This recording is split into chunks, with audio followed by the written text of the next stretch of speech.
What's up, baby cakes? Here's some real-world, conversational updates on what's happening with the strike so far.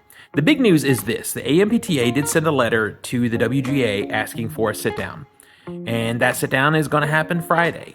It's not really a negotiation. It's sort of a negotiation to do the negotiating. They're going to sit down and talk about what the next steps are to get back at the negotiation table and start talking about ending this thing. If they can work out something with the WGA, it's going to be very close to being able to work that same thing out with SAG. I think maybe the studios are starting to feel the pinch just a little bit, which is what we wanted. The other thing I want to talk about really quick is Sarah Silverman. She blew up on social media because there are movies being allowed to continue production by SAG. They're getting waivers. And she has since come out and done another video talking about how it was explained to her why it's happening. And she doesn't seem to fully be on board with it, but she should be. And I think it's just maybe a little bit of personal feelings in there, like some people are getting to work and I'm not getting to, maybe that kind of thing. I'm not sure.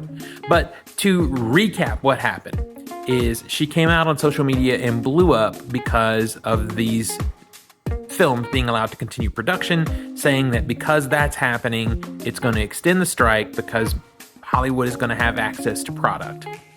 And that's not exactly the case.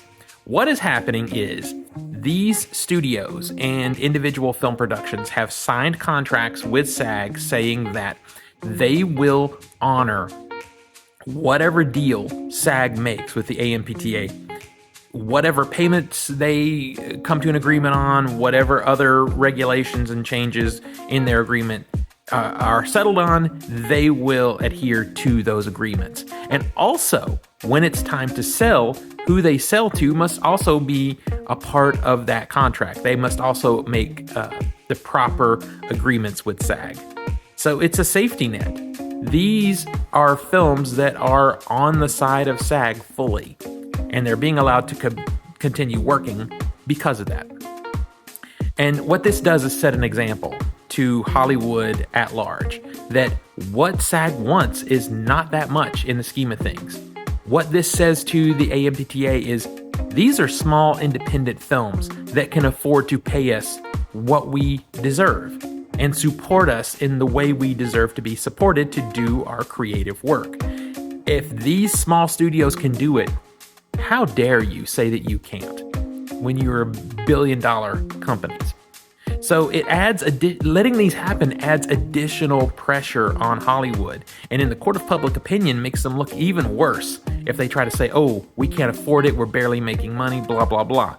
Well, look at these small independent companies that are properly paying people, properly supporting them by not trying to replace them with freaking AI, all this stuff. It's a very small thing that they're actually asking for.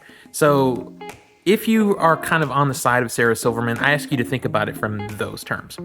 These are safe films to continue working because they are going to treat their employees and their creative teams properly.